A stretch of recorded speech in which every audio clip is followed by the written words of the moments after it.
Hello friends, welcome back to the channel. And in today's topic of which we are going to discuss is in software testing, which phase among defect design and coding phase, which phase is having more prone to defect. So basically this question is being asked by interviewer just to check the knowledge of how practical you are thinking and whether you know about the SDLC process or not, and about the execution of each and every phase of in the practical life. So the among this design and this coding phase, or we also would say this is build and execution phase. So the design phase is more prone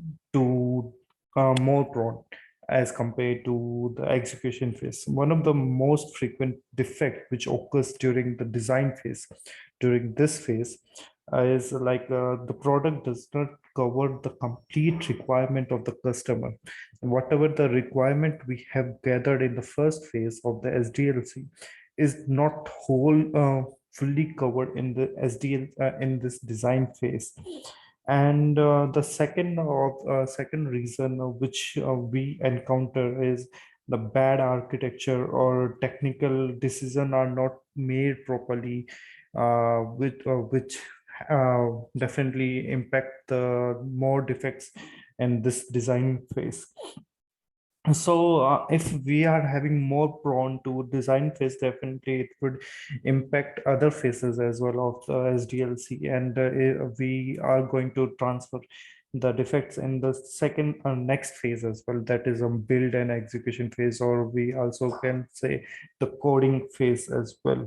So if the architecture is not properly there and if our requirement is not properly there, definitely we will be having the build the coding phase as well. We are going to encounter some defects as well. And this coding and this execution phase is it's more critical phase for the testing, because just before the testing we are doing the coding, so it's more critical.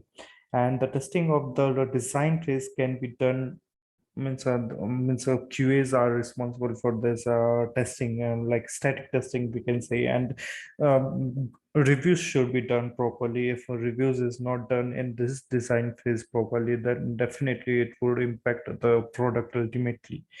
So it is a notion that 60% of okay let me okay it is said that around 60% of the defects were there, and it will impact other phases as well. It would impact 40% of this phase.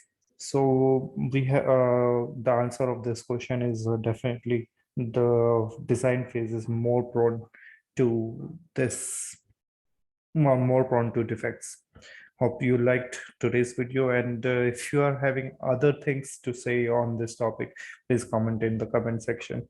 And hope you take care, and bye bye. Have a great day.